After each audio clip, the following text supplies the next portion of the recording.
foundation ambao tutaiweka itatusaidia katika habari za mambo yale ambao tutayasoma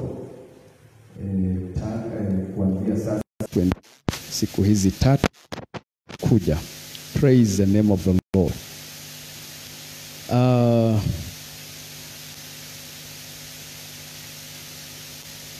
Wakati tunapoingia katika kipindi hiki ambacho tunasoma mambo yale ambao nitakufundisha, nataka tuone umuhimu wa kuzibariki siku zako. Unapaswa kuelewa kuhusu jinsi unaweza kuzibariki siku zako kama vile Mungu atakavyotusaidia. Tuende katika kitabu cha Ayubu na sura yake ya 3 mstari wake kutoka wa 8. Itatusaidia. Ukitazama katika tuanzie mstari tu wa kwanza, utatusaidia katika some understanding kuhusu lile neno. Job chapter number 3 beginning at verse number 1 itatusaidia sana kuelewa mambo kadhaa. Tunawakaribisha hata wale walio online. Mungu awabariki kwa kupata nafasi ya kuungana pamoja nasi katika kipindi cha siku ya leo. Job chapter 3 beginning at verse number 1, Biblia inasema kwamba baada ya hayo, mnajua vizuri Ayubu amefika mahali na mambo yake yameharibika, shida zake ni nyingi. Biblia inasema kwamba akafunua kinywa chake na kuilaani siku yake. Job opened his mouth and cursed his day. Blessed be the name of the Lord. Nitakufundisha in reverse. In reverse kwa sababu sauti yako ni kubwa. Bwana asifiwe sana. Hallelujah. So nitakufundisha in reverse. Nataka uangalie mambo yale Ayubu anasema hapa, ama vile Biblia inasema hapa. After this, Job opened his mouth, and what did he do? He cursed his day. Akailaani siku yake. Hili neno wakati nilikuwa nasoma, wakati Mungu aliniambia mambo haya nikuje nifundishe katika kanisa, niliangalia nikashindwa, yani siku inaweza laaniwa. Praise the name of the Lord. Na kama siku inaweza laaniwa, kuna kitu ambao unapaswa useme ama uelewe. Kuna uwezekano kuwe na siku tunaita siku ya kawaida, a normal day. Praise the name of the Lord. And also, if a day can be cursed, it means a day can also be blessed. Hallelujah. Kama siku inaweza laaniwa, basi na siku pia inaweza fanya nini? Inaweza barikiwa. Praise the name of the Lord. So na watu wengi nitakwambia, ndo maana tunashindwa na wale ambao wanaelewa mambo, kwa sababu kama siku zinaweza laaniwa, basi siku zinaweza laaniwa. Hallelujah. Biblia inasema kwamba Ayubu akajibu na kusema, na ipotelee bali ile siku niliyozaliwa mimi. Sasa mimi nataka uone kuna siku 3 ambazo nataka tuangalie, zile main ambazo nitaongea habari yake. Number 1 is what I will call your day. Siku yako. Now this one day ambao inaitwa your day or my day, siku iitwao siku yangu, ina umuhimu fulani kwa sababu siku yako ndio siku inayobeba your destiny. The day that carries your destiny. I want you to note a few things about this, what I call my day. What Job cast as his day. Praise the name of the Lord. Wakati mtu anapozaliwa katika hii dunia, anakuja akiwa na purpose. Praise the name of the Lord. And I want you to note this, according to the Bible in the book of Jeremiah, we know the scripture, Jeremiah chapter 1, Mungu aliambia Jeremiah, before you were born, before you were conceived in your mother's womb, I knew you. Praise the name of the Lord. And I chose you to be a prophet. Nilikuzaa, nilikupangia uwe nabii katika taifa na katika mataifa. Hiyo siku ambao Ayubu analaani ndio ile siku ambayo Mungu huwa ameiset as your day that carries your destiny and purpose. Praise the name of the Lord. Na wapendwa, Biblia imeficha mysteries. Hata ukikaa naye hautashika kila kitu na siku moja. Mungu hukupea kidogo kidogo. Siku yako kuna siku Mungu ameiweka. Akaipanga, akaweka ya kwamba huyu ni fulani ambaye atazaliwa, atakuwa hiki, atatoka hapa, atakwenda pale, atafanya hivi na vile. Bwana Yesu atukuzwe. Na hiyo siku yako ndio ninasema. Na you know, to bless means to do what? To raise above. Hallelujah. To curse means to set evil against. Hallelujah. Kubariki ni kusema namna gani? Ni kuweka mema mbele ya mtu, mema mbele ya kitu. Ni kuweka mema katika, ni kuwekelea mazuri juu ya. Praise the name of the Lord. So to curse is the opposite. Ni kuondoa mema na kuyaweka nini? Mabaya. Na hii ndio wale wanaojua habari ya siku, wanaelewa siku, wanajua kilicho katika siku, na hicho ndicho huwa wana target katika siku za wanadamu. Bwana Yesu asifiwe. So ukiangalia katika lile neno, anasema kwamba na ipotelee bali ile siku. Can you imagine ati siku inaweza potezwa? Ipotee. Iwe useless. Iwe kitu ya hasara. Na maandiko haya yatatufundisha mengi. Niliozaliwa mimi na ule usiku uliosema mtoto mume ametugishwa mimba. Siku ikanena ikasema mtoto mume ametugizwa mimba. Kuna kijana atazaliwa at the moment of conception.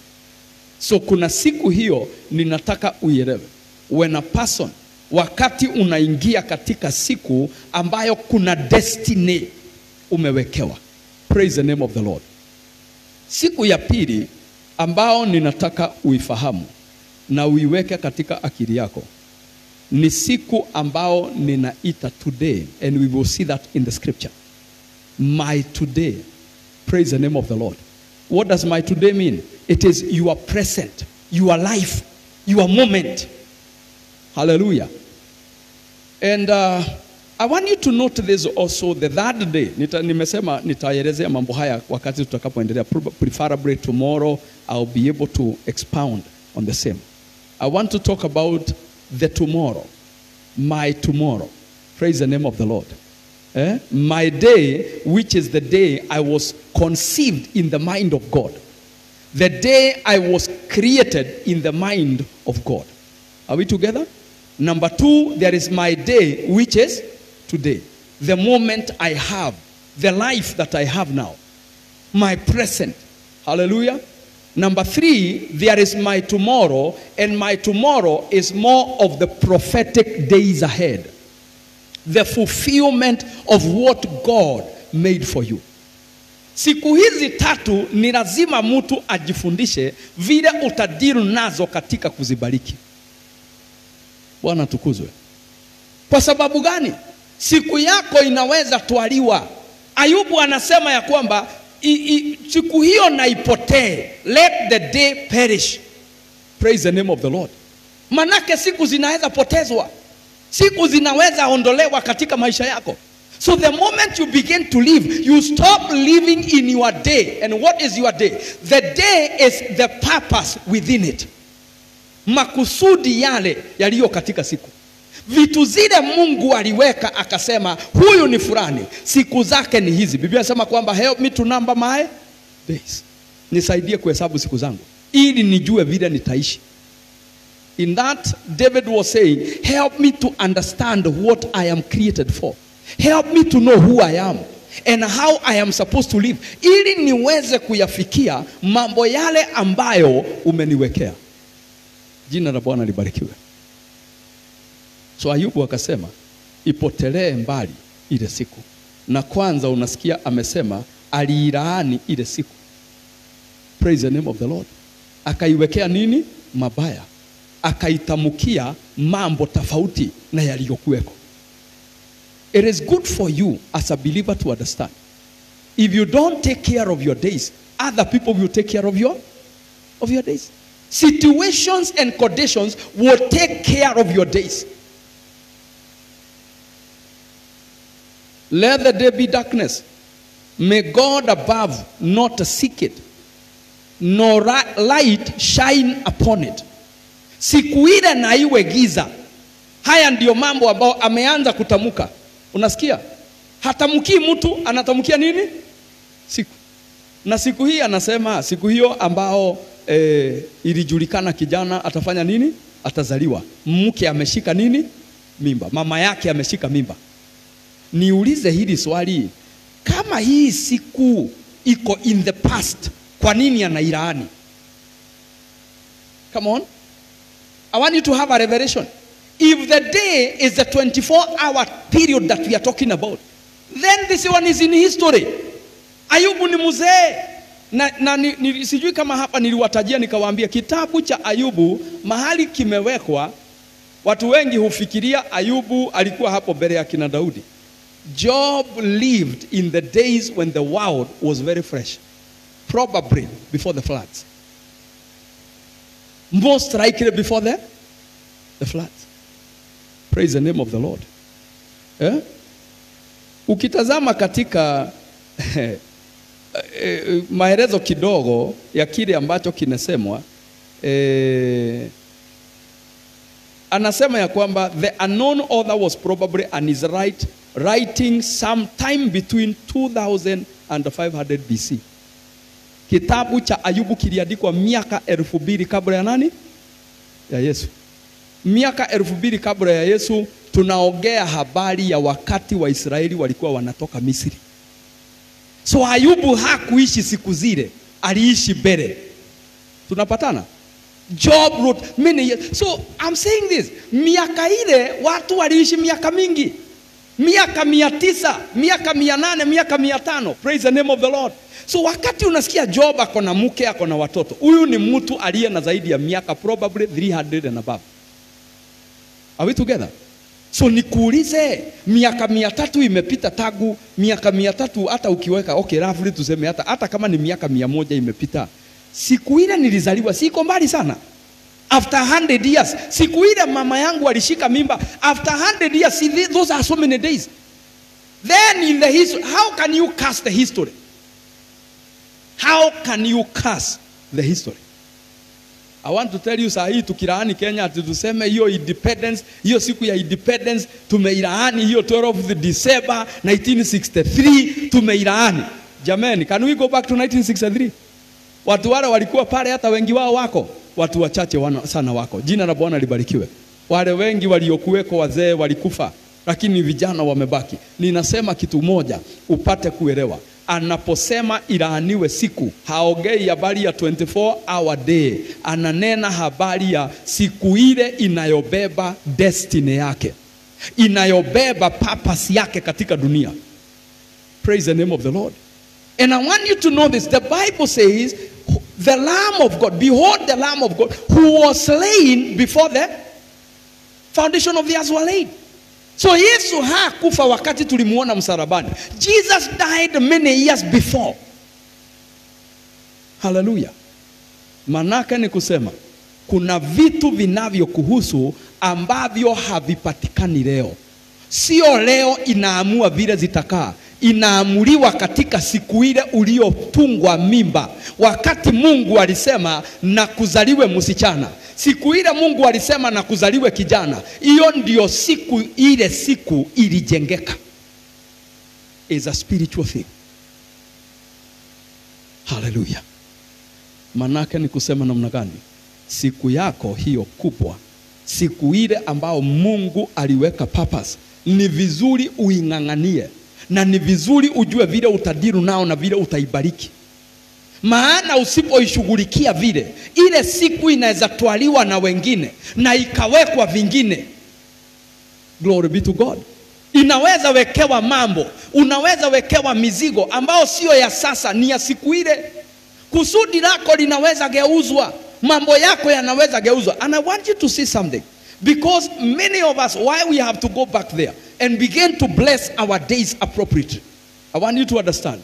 Some of us, the days when our mothers conceived, Instead of knowing that there was a purpose divine, what did they see? Problems. Badala ya baba kufurahia kuna mtoto atazaliwa, baba ni kelele alianza. Wewe ni mwanamke aina gani? Hujui kujichuga. Sasa umeongeza mtoto. Nani amekuambia? Makelele inaanza.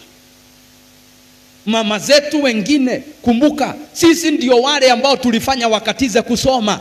Badala ya ile siku aanze kuibariki, aanze kukuweka katika taratibu ya purpose divine.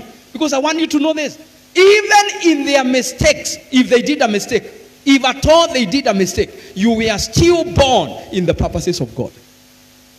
If you are not in the purposes of God, you should not have been born. You should not have been conceived. So ndo wewe huyu, siku yako iliyopaswa kutamukiwa maneno yanayoibariki, ilitamukiwa nini? Maneno machafu. Mama yako ni kutukanwa, alitukanwa, akaitwa mjinga, akaambiwa maneno, akaanza kuongea vibaya kuhusu huyu aliyebebwa. Siku zako ama siku yako inayobeba purpose, badala ya ianze kukubatia wewe na kukufungukia ikifungua purpose, inaanza kujifunga. Bwana asifiwe sana. And I want you to know this. In this life you can struggle because the person who should have opened his mouth or her mouth and unlocked your day, what did the person do? Curse your day. Alianza kuitamukia maneno. Na nataka uone hili jambo. Ayubu anasema ilaaniwe siku hiyo yangu ilaaniwe. Kwa hivyo there is my day. Praise the name of the Lord. There are our days and there is my day. Personal thing. It is personal. It is me and the day. Hallelujah. Kwa hivyo ilikuhusu wewe, haikuhusu baba, haikuhusu mama. Walipaswa waelewe tumefanya makosa, ama kweli tulikuwa tunatafuta kijana tukapata msichana, tulikuwa tunatafuta msichana tukapata kijana. Hiyo ni mafikira yao na maoni yao, lakini walipaswa kuelewa this guy came to this world because there is a purpose divine. Kuna kusudi la kiungu. Lakini badala ya wabariki siku, wakubalie uingie katika siku ambao imefunguka, walianza kuifunga. Jina la Bwana libarikiwe. Tutaelewa mambo haya tutakavyozidi. Lakini Ayubu anasema ile siku ikutane na nini? Ijawe na giza. Verse 4. Let the day be darkness. Hebu fikiria mtu ameongea hivyo, siku ikuwe giza. Na nimesema ile siku ambao analaani hiyo siku ya kwanza, nimesema ndio siku inabeba nini? Destiny. Ni kusema namna gani? Let your destiny be full of darkness. Manake ni kusema kutoka pale, siku zako za kwenda uifikie hatima yako, ufikie kile Mungu aliweka, itajawa na confusion, itajawa na mateso, itajawa na shida. Jina la Bwana libarikiwe. Na wapendwa, watu wengi tunaishi siku hizo kwa sababu waliotutangulia nimesema, ambao wangetufungulia lango destiny yetu iache kuwa imefungiwa na giza, badala ya kuachilia mwangaza, waliifungulia nini? Giza. In the book of Job chapter 3, rather there be darkness, may God above not seek it. Mungu aliye juu asiitazame, asiitafute ile siku. Na nataka mpate ufunuo. Manake ni kusema kuna wakati Mungu akija katika maisha yako, anakujia katika ile siku. He comes on that day. Praise the name of the Lord. He comes on that day. Meaning that there is a period. There are things when God comes to you, He considers the day. Hii siku ambao imebeba huyu mtu, inayobeba destiny yake, inakaa siku ya aina gani? Inafungua nini? Inampea kupanuka akielekea wapi? Na wapendwa, ninawaambia hiyo siku wakati haijawekwa vizuri itakusubua na itakatiza flow ya vitu zile divine umepewa. Let gloom and deep darkness claim it. Let crowds dwell upon it. Let the brightness of the day terrify it. Yani unasikia siku itishwe. Hiyo siku itishwe. Manake ni kusema life yako ijawe na nini? Na kutishwa. Vitisho. Giza ambalo linakustua. Terror. Praise the name of the Lord. Manake ni kusema jambo hili litatokea litakufadhaisha. Lingine linatokea litakufadhaisha. Because your day is full of gloom. Imejawa na giza. Gloom is an environment ambayo ni huzuni tupu. Maisha ambao haina raha, haina furaha, haina amani, imejawa na kuteseka na kusubuka. Ayubu akasema ile siku iwe hivyo. Na nimekuambia siku hiyo ninayoita your day, my day, is a day that carries your destiny and purpose. If you forget everything, don't forget that about that first day. Before you were conceived, God had a purpose. And I want to say this, even in the mistake, purpose. Look into your Bible and consider the story of Abraham. Akamchukua Hagar, wakazaa mtoto. Si ndivyo maandiko inasema? Wakati mtoto alizaliwa, na Abrahamu akaambiwa na Sara, mfukuze huyu mwanamke, hawezi rithi pamoja nami. Mungu alimwambia Ibrahimu namna gani? Now, even before that, wakati Ishmaeli alizaliwa, na Mungu akamwambia tena Abrahamu, utazaa mtoto. Alimwambia Ishmaeli afanya nini? Aishi. What did God say concerning that? He said, Ishmael is not the person I'm talking about. But even him, I will bless him, and he will become a prince. Glory be to God. Atakuwa kijana mfalme. Atatawala pia. Sio yeye, lakini atatawala. Ni kwa sababu gani? Huyu hata kama amezaliwa na mistake, there is also a destiny. There is also a purpose. Praise the name of the Lord. Meaning the day when the person was... Because I want you to ask yourself this question. As much as kuna watoto wanazaliwa nje ya doa na wanazaliwa mambo mengi, hapo story mrefu ambazo tutaweza kutafutua leo. Lakini nikuulize hivi. Mungu hana uwezo wa kusema hamutapata mtoto juu ni dhambi mnafanya? Akona uwezo wa kufunga tumbo na lisishike mimba. Kwa nini anaruhusu wazaliwe? Kuna watu huzaliwa nje ya mapenzi ya Mungu kibibilia, lakini wanazaliwa wawe proof ya vitu zingine ambazo sisi hatuwezi elewa bila hiyo. For example, Ruth is a woman who is born to a Moabite. Are we together? A caste tribe, as children of incest. Are we together? But look at the story in the Bible. When she states that I will follow you, I will walk with you where you go, the story we know. Praise the name of the Lord. Baada ya hiyo, anaingia katika taratibu ya Mungu na anazaa laini ya mkombozi. Nikuulize swali, what is it? It teaches us about God's grace in a language that is understandable. Unqualified, but God qualifies you. Are we together? So there are people who are born. They may be born outside the will, outside the plan, but they are born for a purpose. Jina la Bwana libarikiwe. Katika maisha yako ni lazima ufike mahali uelewe hilo jambo. Hata kama nilizaliwa na sielewi kile kilikuwa katika siku yangu, yet on that day there is a divine purpose. Praise the name of the Lord. The reason why we are gathering concerning blessing our days is to align ourselves with what God determined concerning us before we were conceived.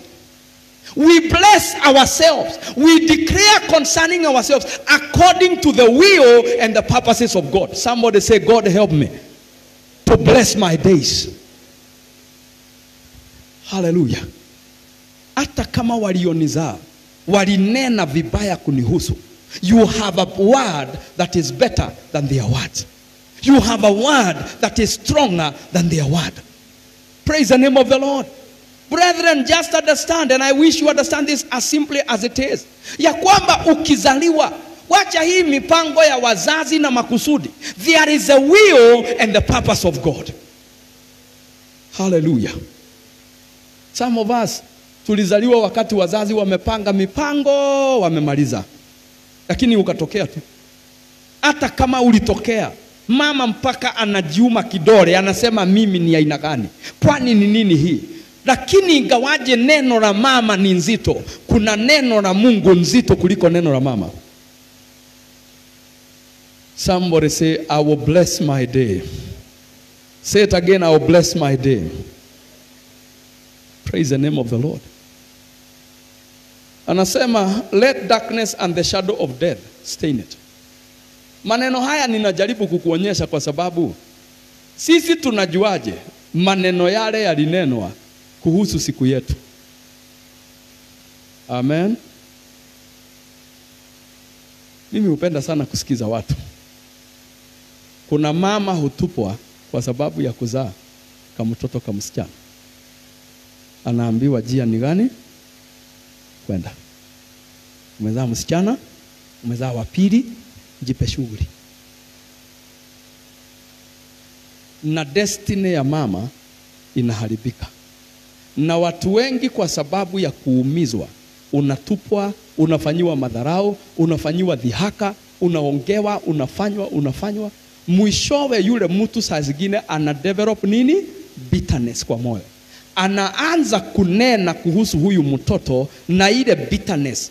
Kwa sababu ya nimefanyiwa, baba yako kafanya, baba yako kasema. Mwishowe yule mtu yale maneno yanajaa katika moyo. Anaanza kuya spill over kwa mtoto. But I want you to understand, chochote kilichonenwa, we have a better word. The word that carries my destiny. The word that carries my purpose. Praise the name of the Lord. Hata kama anasema ya kwamba let darkness ishikwe na giza, giza tupu kuwa yake. Wingu likae juu yake. Chote kifanyacho siku kuwa giza na kiitishe. Bwana asifiwe sana. Everything that darkens, blackens the day, let it come and terrify the day. Ebu imagine huyu mtu ni siku ananenea. He is speaking to the day. He is not speaking to a man. He is not talking to the devils. He is speaking to the day. My friend, wakati nilianza kusoma hili neno ni kama miezi miwili hivi imepita. Na Mungu akaweka hili jambo katika moyo wangu. Nilishangaa, nimesoma Bible miaka yote na sikuona kile Ayubu alikuwa anazungumza. Siku ishikwe. Siku ifungwe na giza. Ifungwe na mawingu. Siku itishwe. Ati kila kitu ambacho kinatisha na kikuje kitishe. Hallelujah. Kila kitu ambacho kinaleta giza kifanye nini? Zikutane hiyo siku. Wapendwa, hii hatari ni hatari tunakubana nayo kila siku. Can you imagine ati kwamba katika hiyo siku, hiyo inaitwa siku yako, kila kitu kinatisha kitokee? Ni vitisho ngapi utakutana nazo katika maisha? Bwana asifiwe sana. Ebu sikia vile anasema, as for that night, let darkness seize upon it. Let it not be joined unto the days of the year. Let it not come into the number of the months. Yani ati miezi ikihesabiwa, hiyo siku isipatikane. Bwana asifiwe sana. Ushawahi ona watu wale walizaliwa 29th February? Hallelujah. 29th February. Tunaita nini? The day in the leap year. The additional day. One day. That comes only once in 4. Sasa, after the leap year, you wait 4 years before you celebrate your birthday.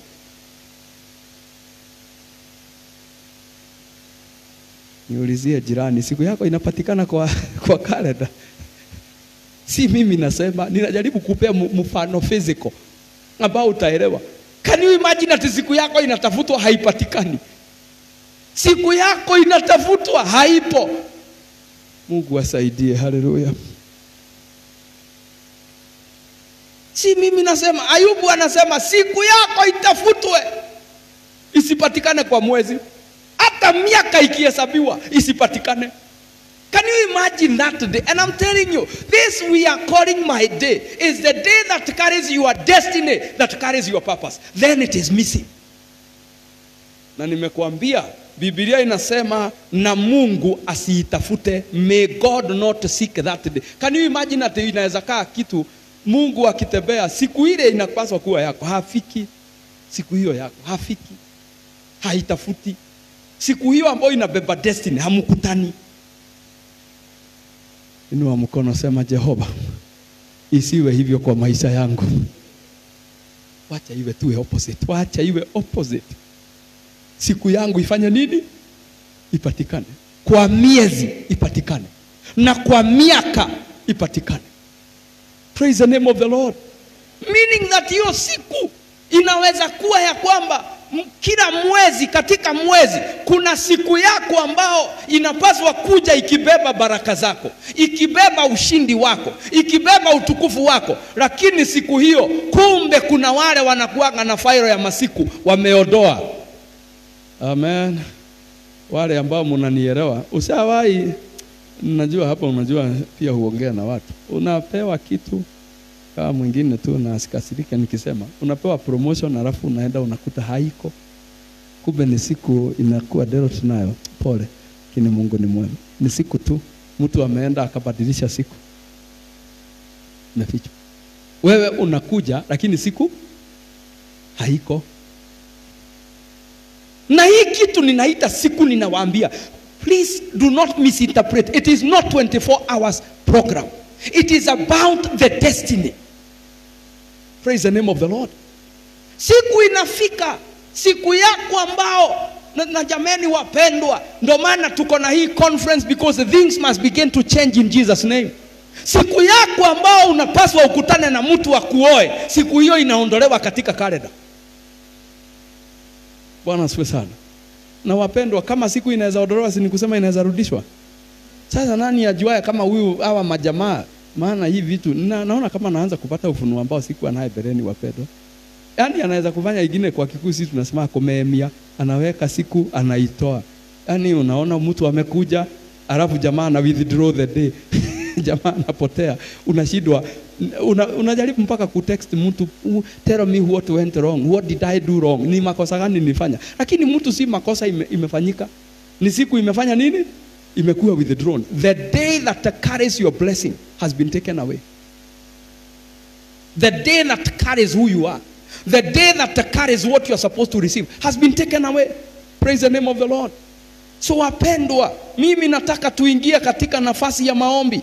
Nafasi ya maombi kuhusu siku, ili tuirejeshe siku yetu katika diary, katika kalenda ya Mungu. Pray. Bwana asifiwe. Ili turejeshe siku zetu katika miaka yetu. Na nimewaambia we have a day, the day we are calling my day, the day that carries my destiny, that carries my purpose. Praise the name of the Lord. Then number 2, nimewaambia the day that is called today, according to the Bible. Leo ni ile siku unaishi, mambo yale umewekewa ya leo, ya sasa. Bwana asifiwe sana. Number 3 nimesema kuna siku inaitwa my tomorrow, the prophetic hour, the prophetic realm. Maisha yale umewekewa, mambo yale huwezi kuyapata leo, lakini katika kesho yako. And every man has a tomorrow. Blessed be the name of the Lord. So siku yako ikipotezwa, mpendwa, kuna hatari kubwa sana ikiondolewa katika eneo lako.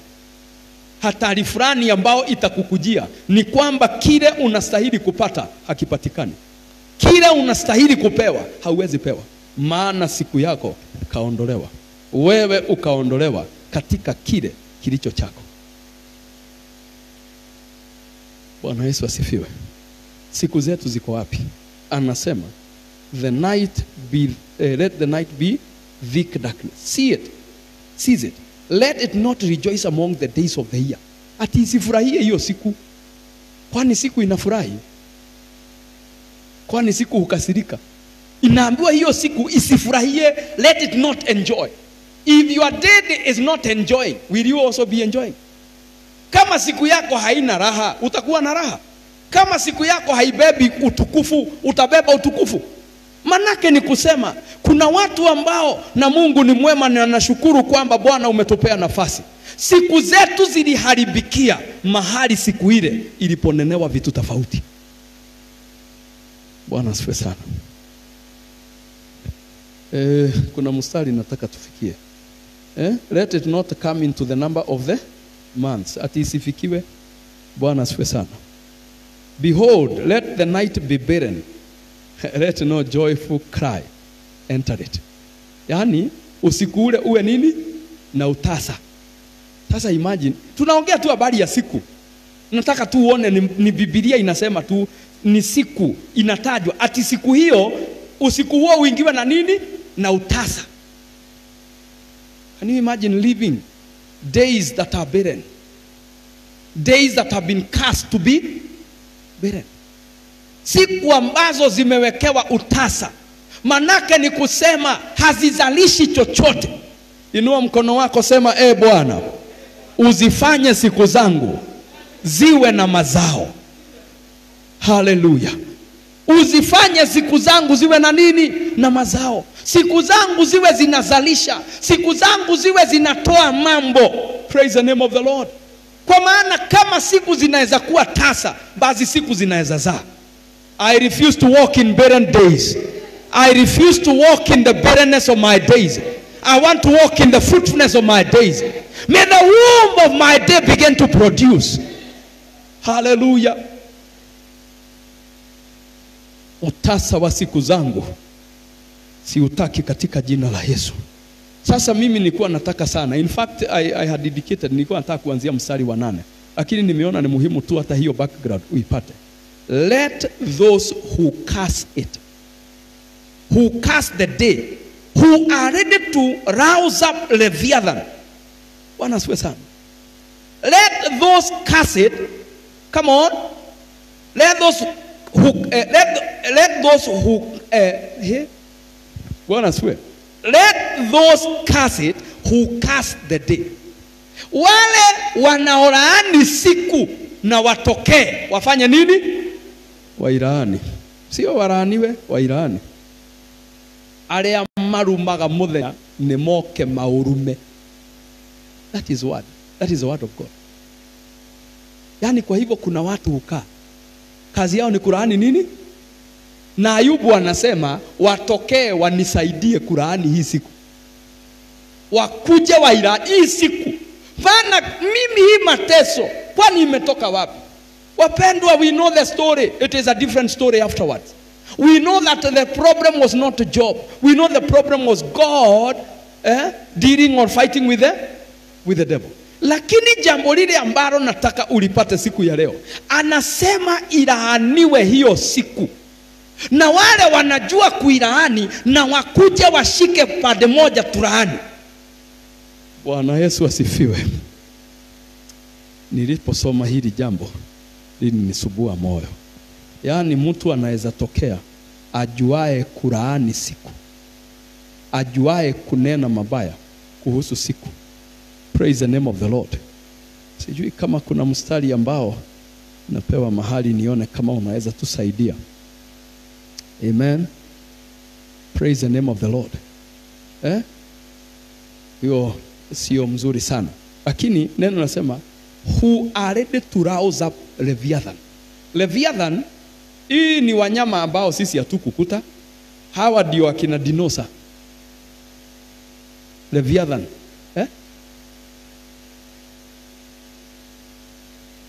There? Morning. Or morning. Bwana asifiwe sana. Hii inasema habari ya mnyama ambaye anaitwa nani? Leviathan. Hawa ni wanyama extinct. Ndio akina dinosa. Wale walikuwa wanyama wakali wanararua. Sasa anasema wale wanajua kulaani siku wakuje wailani. Waamushe huyu hii dinosa. Ifanyafanye tu vitu kwa hii siku. Niambie ukidiru na siku ambao dinosa zimeamushwa. Yani wewe unangangana na siku ambao umeamushiwa mavitu ambao utaenda ukipitana nazo kwa njia. Utaenda ukimenyana, unamalizana na hii wanaamusha kwingine. Unamalizana na huyu mnyama anaamushwa mwingine. Niambie siku hizo zitakuwa siku za aina gani? Siku za mateso na machozi zinakuja. Bwana Yesu asifiwe. Wapendwa, Bwana asifiwe. Si hii ni hatari kuwa na siku ambazo zimelaaniwa na zimeamushiwa wanyama zimeitiwa wanyama ambao wanainuka, wanapambana na wewe, kupambana na wewe. Praise the name of the Lord. So leo nataka dakika chache, kwa sababu sina muda mrefu sana wa kuendelea na mambo mengi. Nataka tubadilishe wale waliotumwa na maneno, waliotamka maneno, na ninataka tudiru na maneno aina mbili.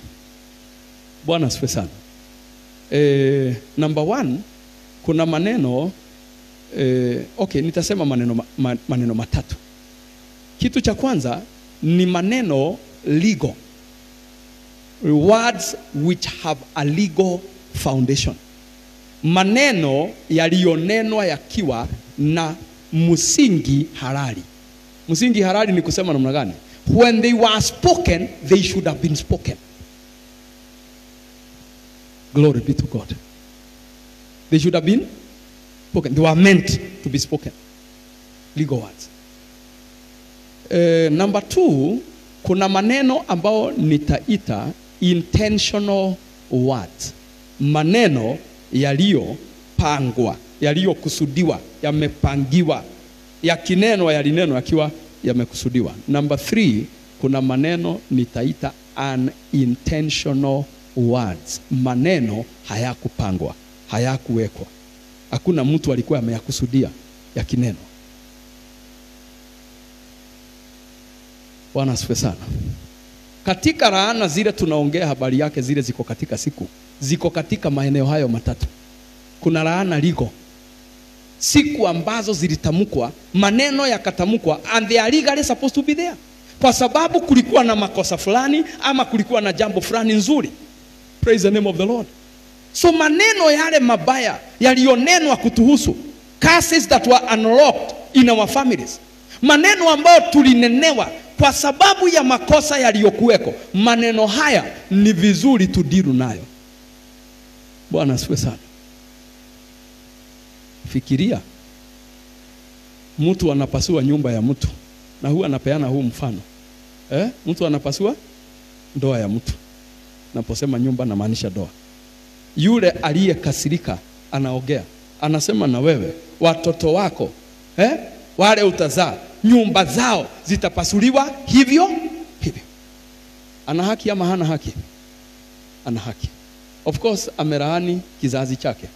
Huyu anasema huyu maana amenishida, lakini watoto wake hawatanishida. Kwa hivyo hata ukizaliwa kuna clauses zinakuwa inserted in your day. Wewe ni nani? Maneno yananenwa, kuna roho. Na niliwaambia hivi, Mungu ni wa ajabu. Yeye haweki marekod ya mabaya, lakini shetani hata sahau nyumba ya mama yako ilipasua ya mwingine. Ndio shetani anafika mbele za Mungu, anaambia Mungu, tafadhali Mungu, igiza hii kitu kwa hii mtu anazaliwa.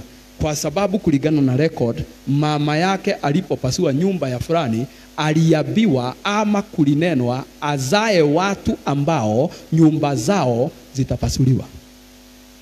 Cross inakuwa inserted. Na because God is a just God, ataifanya. Hallelujah. Kwa sababu Mungu ni mwenye haki, ataifanya. Atainsert kile ambacho kimenenwa. Si kwamba anataka uteseke. Ana mema aliyo nayo. In fact makusudi yake bado yapo. Lakini kile ambacho kimesemwa pale ni neno ambalo liko na uhalali, kwa sababu kuna mtu aliyevunja ndoa ya mwingine. Praise the name of the Lord. Hallelujah. Shosho anakasirika kwa sababu baba na mama wamefanya bra. Anasema na wewe mutakula machozi, watoto wenu watalia. Ukienda kuzaliwa, siku yako inawekewa, utalia. Maisha yako yanaanzana na machozi tangu ukizaliwa. And I understand, even in our midst, kuna watu hawajui raha tangia mahali umezaliwa. Bwana asifiwe sana. Mama anashika mimba, baba anaikana mchana. Anasema si yangu. Hiki unazaa hata sijui ni nini. Watu wanakushia ragu huko, unaweza zaa mbwa hapa. Anaanzana na maneno. mama anaanza machozi. Mama anasema na wewe, hii umefanya, hii mbegu yako hii, wewe ni mtu ni nyang'ao sijui nini. Mama anaongea kwa hasira zake na fujo zake, anayanena maneno yanaanza kuadhiri aliyebebwa. Praise the name of the Lord. Kuna maneno ambao nimekuambia yanatokana na uovu na dhambi. They are legal, they are supposed to be there. Na maneno yale ndio yanafanya turudi katika blessing our days, so that we can also affect, so that we can also delete some clauses. Kuna faili ambazo ndizo zimetuleta katika mkutano huu. Some files need to be cleared in the name of Jesus Christ. Kuna faili za maneno ambao legally kweli yalinenwa, lakini hayana haki ya kuwa pale. Na ni vizuri wapendwa nirudie hili neno. Even though maneno haya ni legal, hayajawahi pita neno lile la kusudi la Jehova. Can I repeat myself again? These words, however legal they are, however powerful they are, they will never exceed the word concerning your day, the day that you are born, the day you are conceived in the mind of God, the day that is blessed by the Lord. Haizuii, haiwezi kuzuia ufike. Ukianza kuelewa, una uwezo wa kudelete hizi file na kusema faili yangu sio hii ambayo iliongezwa maneno. Faili yangu ni original kabla haijaletwa makaratasi mengine. Jina la Bwana libarikiwe. Hallelujah. Praise the name of the Lord. Unajua nyumba kama hii, ushawahi ona manyumba ilikuwa hall, mwishowe inakatakatwa inakuwa nini? Two stalls. Si mnajua hiyo story Nairobi? Inakuwa two stalls, kwa hivyo watu wanagawiwa karumu ya 5x4, hapo ndipo anakaa, nika M-Pesa anauzia hapo. Let me tell you this. Nyumba ile tukichoka na hii, tuseme itakuwa hall, ni kazi rahisi sana kuliko kuipanga. In fact kuipasua ikae tu nyumba tudogo ni kazi mzito kuliko kubomoa zile kuta irudi vile ilikuwa bereni. Ai, Bwana asifiwe.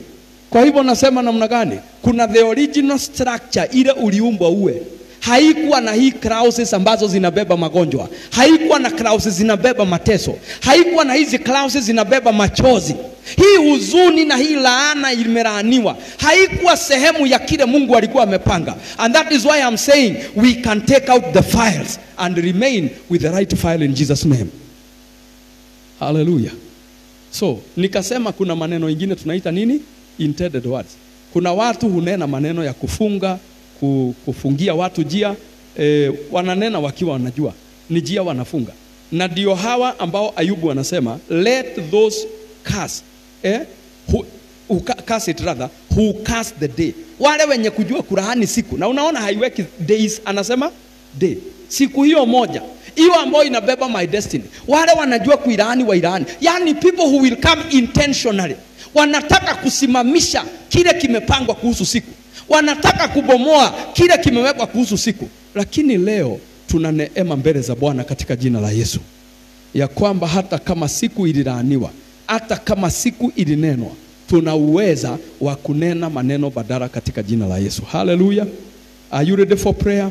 Because for sure this conference is more about prayer more than speaking. Ni lazima siku zetu zibarikiwe. Ni lazima siku zetu zibadilishiwe vile zinakaa. Ni lazima siku zetu ziondolewe katika ile platform ziliwekwa. Ziwekwe katika the right platform in Jesus' name. Hallelujah. Siku zetu zibadilishwe. Zitoke katika lile eneo ambazo hazibebi kile zinapaswa kubeba. The barrenness within our days ni lazima tuiondoe na tulete kuzalisha katika jina la Yesu. In fact, the bottom line in this word today is this: if days can be cursed, days can be blessed. Praise the name of the Lord.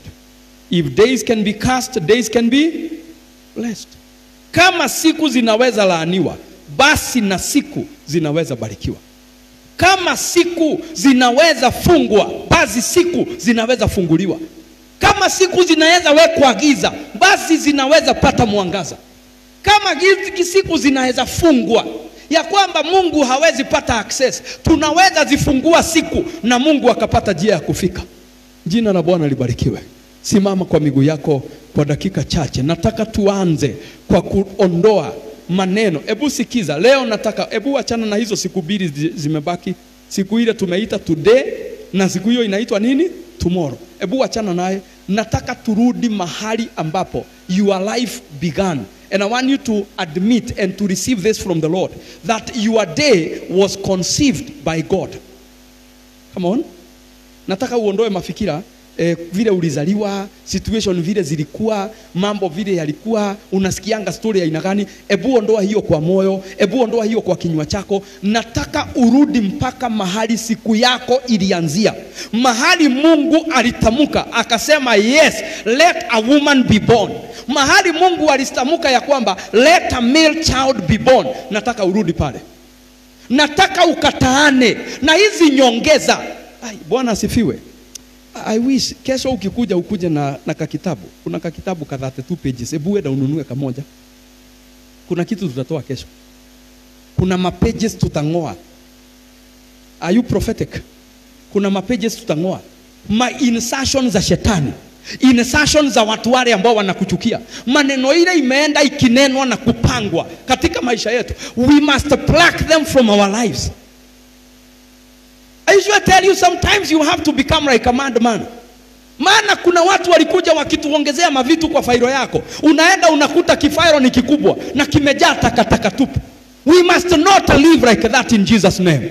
There are days that are created for us, but I want us to go back to that day. Siku hiyo ambao Mungu ulinena, kuna kitu ulisema nizaliwe, na kuna makusudi ulisema, hapo ndipo nataka kurudi. Nataka urudi nyuma ukingoa file katika jina la Yesu. Can you go back in the name of the Lord? Can you get into the word of the Lord? Can you go back into the sins and go back to the days ambapo file utaanza kuondoa mafaili ambazo ziliwekwa, maneno ambayo ilinenwa, laana ambazo zilitamkwa, siku yako na makusudi yake ikaanza kuondolewa.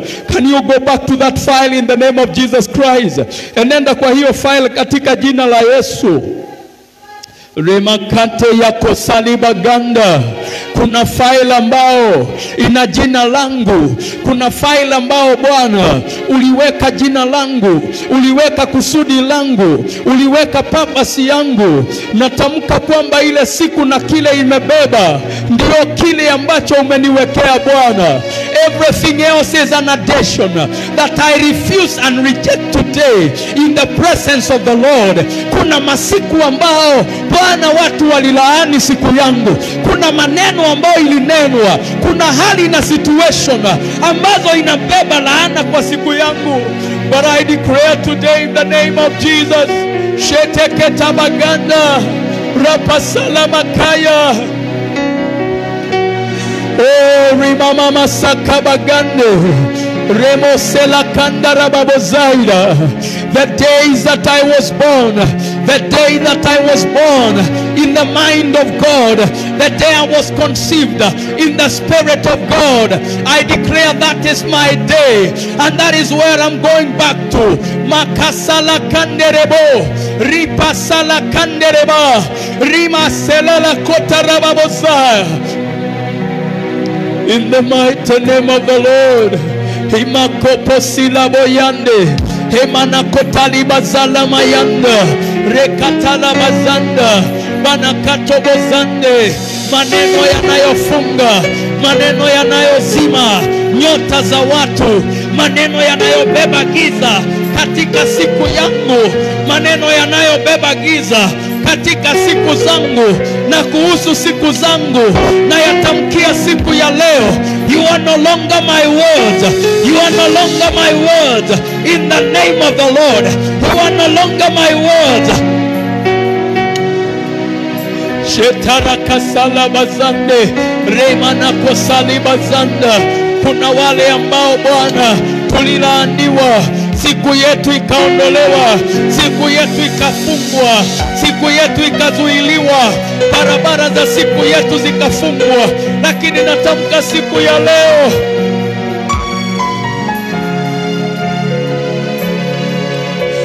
let the blessing of our days begin in the name of Jesus. Let the blessing of our days begin in the name of Jesus. Let the blessing of our days begin again in the name of Jesus. Shala katarama kayela. Ropasala gandarababoza.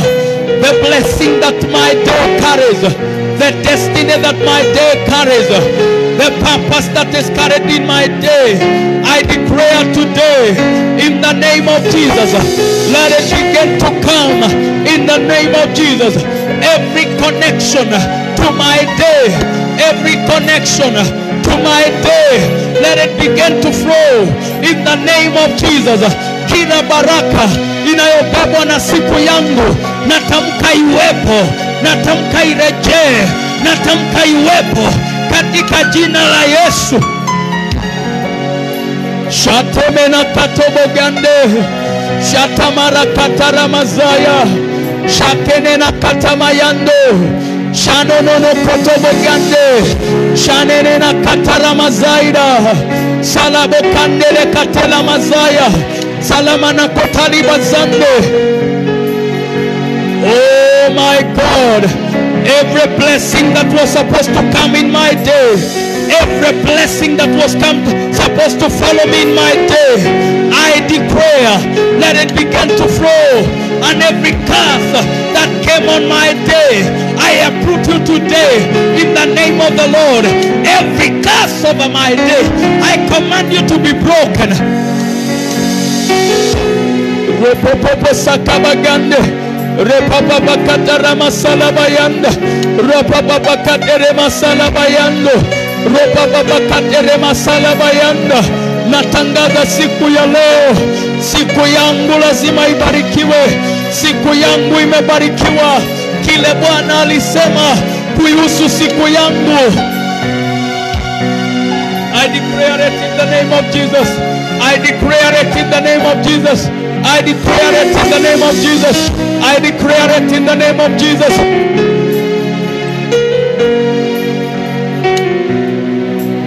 Ramona katabaganda, Ramona selala makaida, Ramona selala kotalibozande, Remana katarabasanda rababoza. I declare today, siku zangu baraka yake acha ianze kuanguka. Siku yangu iliyo ya baraka, siku yangu inayobeba makusudi, inayobeba destiny, natangaza ianze kufunguka. Siku yangu kile imebeba, natamka kwamba ianze kupata. In the name of Jesus Christ. Shelelele ketaramanama, rapapapa kandarababo, remana katalamazaya, ramona kasalabazande.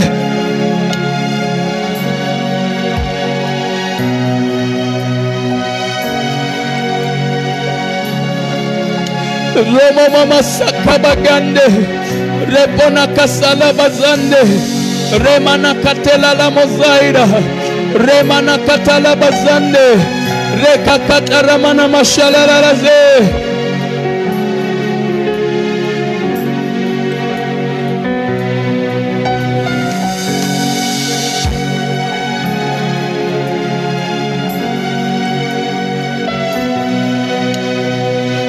Makosalala salama maza, reke ketarama maza.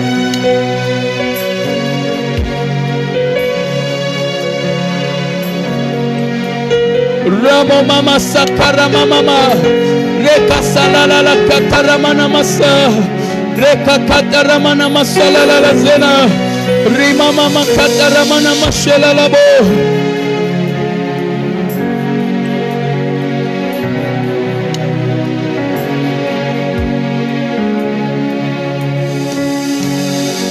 Rokosoli bazande, reka katarama mama sa. Rakotali barabakatere mana masala lalaza.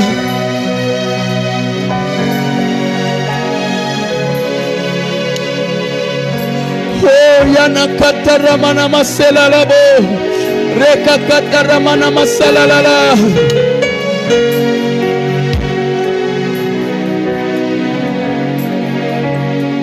Makasala lala sokoro bozande. Remana makatara mana masala babaza, Remana katalabana mashalaralaze. In the name of Jesus, I bless my day. I bless the day that carries my destiny.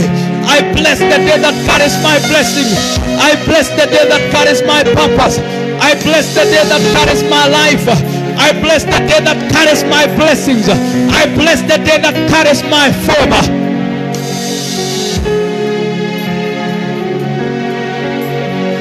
We bless the name of the Lord. In the name of Jesus Christ. Hebu dakika moja usikize. Kuna neno nataka usikie. Genesis 2 verse number 3. Then God blessed the seventh day. Nataka ufikirie hii maneno. Mungu akaibariki siku ya ngapi? Ya 7. Na Biblia inasema kwamba akaifanya iwe takatifu. Kuibariki ni kutenga, ni kuinua juu, ni kufanya iwe bora. Praise the name of the Lord. So if a day is cursed, it becomes worse. It locks kila kitu ambayo imebeba. Jina la Bwana libarikiwe. Leo nataka kwa dakika zingine 3-4 nataka tubomoe kila laana iliyo katika ile siku yako, siku ambao tunaweza ita the day of your destiny. Nataka uondoe kila laana, una uwezo. Na katika ile nafasi, ebu weka baraka, ebu inene baraka, ebu itamke baraka katika jina. Bless that day now in the name of the Lord. Remove every curse, ile unajua na ile haujui. Laana yoyote ambayo ilinenwa, neno lolote ambalo lilinenwa mahali popote, likafanya njia yangu ifungane, likafanya njia yangu ifungwe, likafanya maisha yangu ikatwe, likafanya baraka zangu zikatwe.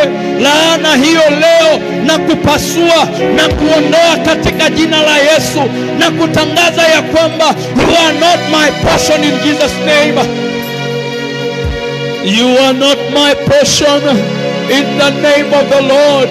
You are not my part in the name of the Lord. I declare today, I bless my day. I declare today, I bless my day. I bless my day in the name of the Lord.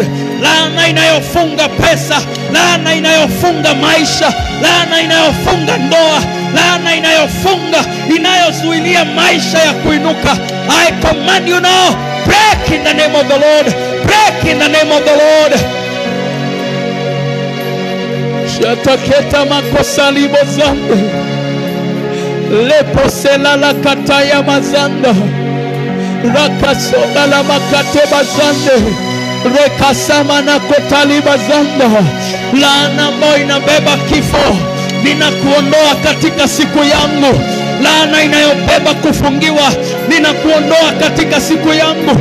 My day of destiny, you have no power, you have no authority, you have no reason to shut my gate in the name of the Lord. Makotoli mazalama ye, leposela la katala maza, la posali makatala bazande, leposela la katala bazanda. Natangaza siku ya leo kwa jina la Yesu, hautanifungia, hautanizuilia. Bwana ulivyobariki siku ya 7, ndivyo nabariki siku yangu, ndivyo nabariki siku ya uwezo wako, siku ya baraka yangu, siku ya neema yako, siku ya ushindi wako, katika jina la Yesu. Makosoli la katela la mo, rakatela la masaka bagande, remasela la katala mazaya, rapokandere katala bazoli masanda, rakatila la masaka ramazande.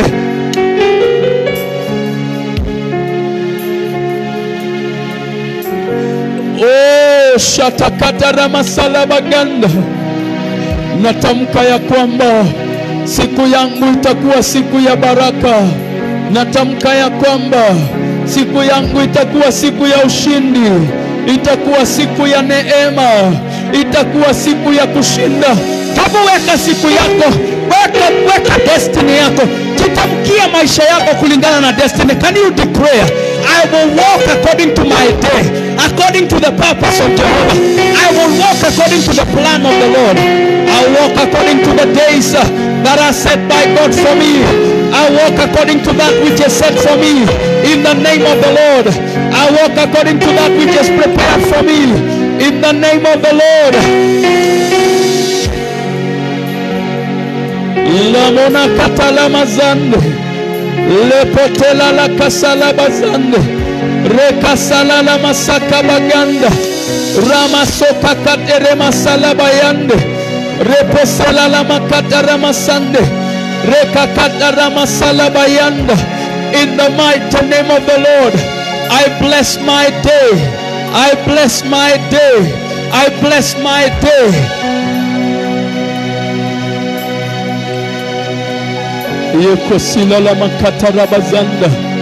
I declare my day is blessed and no curse will overtake me. In the name of the Lord, no curse will overtake me. In the name of the Lord.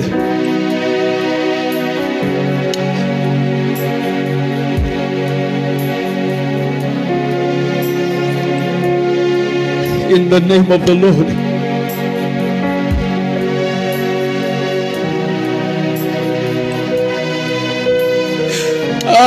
Kuanzia siku ya leo natangaza ya kwamba katika siku yangu Bwana ataipendelea ile siku. Bwana atanipendelea katika destiny yangu. Bwana atanipendelea kuhusu maisha aliyoniwekea. God will favor me in my day in the name of the Lord.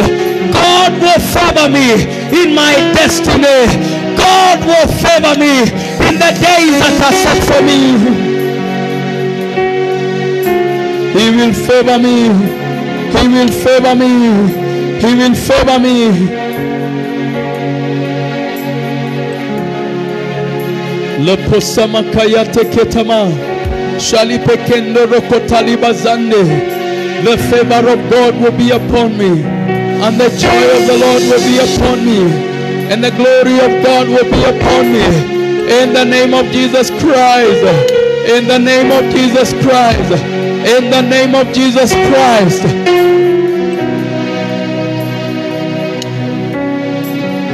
In the name of Jesus Christ.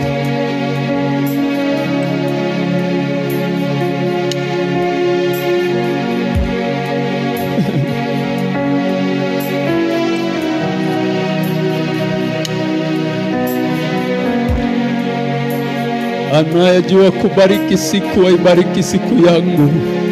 Anayejua kubariki siku aibariki siku yangu. Lakini kila mwenye Qur'ani asifanikiwe.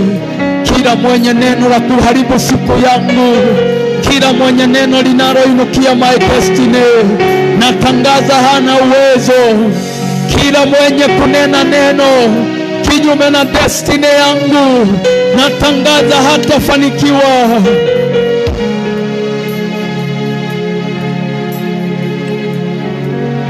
You bless my day, Jehovah. You bless my day, my King. You bless my day, Jesus.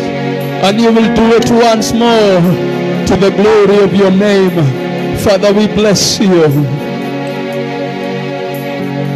Inua mikono yako katika uwepo wa Bwana sasa. Just lift up your hands in the presence of the Lord. Thank you, Father, because you are God.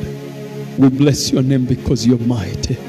Declare together with me, sema, Bwana, asante kwa ufunuo unaoleta maishani mwangu kuhusu siku yangu, siku ambayo ulinitenga, ulinifanya nizaliwe kwa makusudi.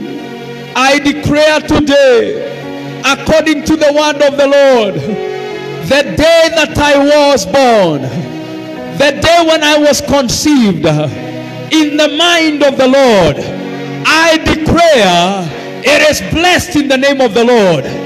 I declare whatever word was ever spoken against me on my day, I declare that word is nullified in the name of the Lord.